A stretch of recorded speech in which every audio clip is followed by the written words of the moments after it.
Coletta Smith reporting there. Simon Hamilton, there are quite a few important issues in your in-tray: reforming the public sector, protecting the block grant, never mind corporation tax, which hasn't gone away, you know. What's top of your agenda?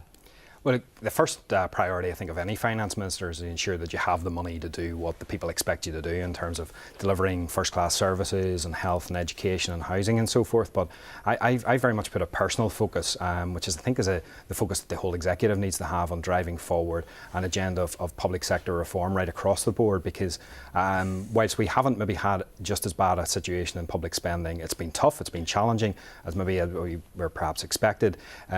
Looking into the future, it isn't going to get any better in the next number of years. Yet expectations from the public about what we in government can deliver increases all the time. So I've set out the challenge for colleagues, and there's a challenge I have to live up to as well myself in DFP, is how can we do more with what we have? How can we look into the future and deliver innovative and creative solutions to the problems that we have, so that we can solve some of those issues that are outstanding out there on health and education and so forth? And they're not simple. I mean, for example, you've said you want to innovate in the public sector. You've said you want to deliver more services online. If you do that, inevitably that means people who are currently doing the job are going to lose their jobs. Well, over the last number of years, you would have expected that the headcount in the civil service might have gone down significantly because of the shrinking budget that we've had. But in actual fact, the number of people working in public services remained by and large the same. I don't see that changing radically into the future. What I'm focused on is looking at delivering services better for people. So you mentioned digital delivery. We're all using our phones. We're using online services much more to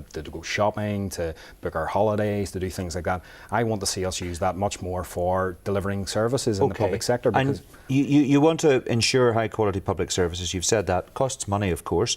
The money comes from higher taxes. Are you going to be setting out a case now for why people in Northern Ireland have to accept they will pay for water?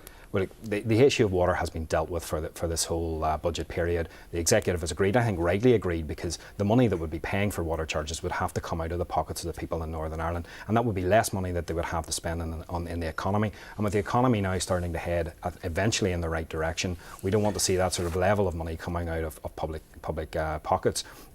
I think we pay enough in taxes. I think we pay enough in rates. I think the challenge for me, the challenge for the executive as a whole, is to be much more efficient in the use of the money that we do receive through rates and through taxes and through the block grant, and use that much more effectively to improve services. It's not a question of raising more and then spending that inefficiently. It's about using what you have much better. Okay, and if you think you've got wriggle room and there's a lot more you could do, that by definition means that your predecessor, Sammy Wilson, wasn't doing as much as he could have done. Well, Sammy, I think we owe a great debt of gratitude to, because he took us through probably the most challenging public expenditure situation in the history of Northern Ireland, at least back to the 1930s. And we did that with, I have to say, relative ease compared to where some of the doom and gloom merchants out there were predicting sort of 25,000 job losses in the public sector.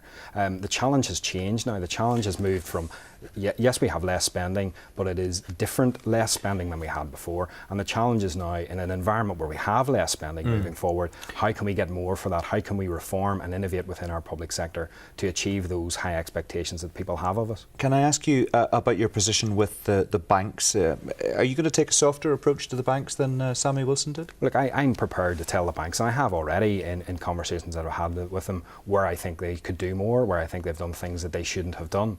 But I think it's incumbent upon me to work in tandem with our banks, because we need our banks to work. We need our banks to lend money to businesses that have viable propositions, because the one thing I think that threatens the recovery that we're in the early stages of is the inability of those who have good ideas within the business community to get finance that they need to grow, to employ people and to develop their businesses here in Northern Ireland. But that's carrot more than stick from your point of view, is it? I don't have a lot of sticks in terms of banking in Northern Ireland. I don't have power, I don't have authority, but what I can do is work with my counterparts in Westminster, and I've already met with the Secretary of State, I've met with the British Bankers Association in the last week, and do so in respect of our counterparts in the Irish Republic, to get our banks to do the job that we all need them to do. Okay, just a quick final one. Sammy Wilson, reputation as a populist and a character. Are you a bit more of a dull technocrat?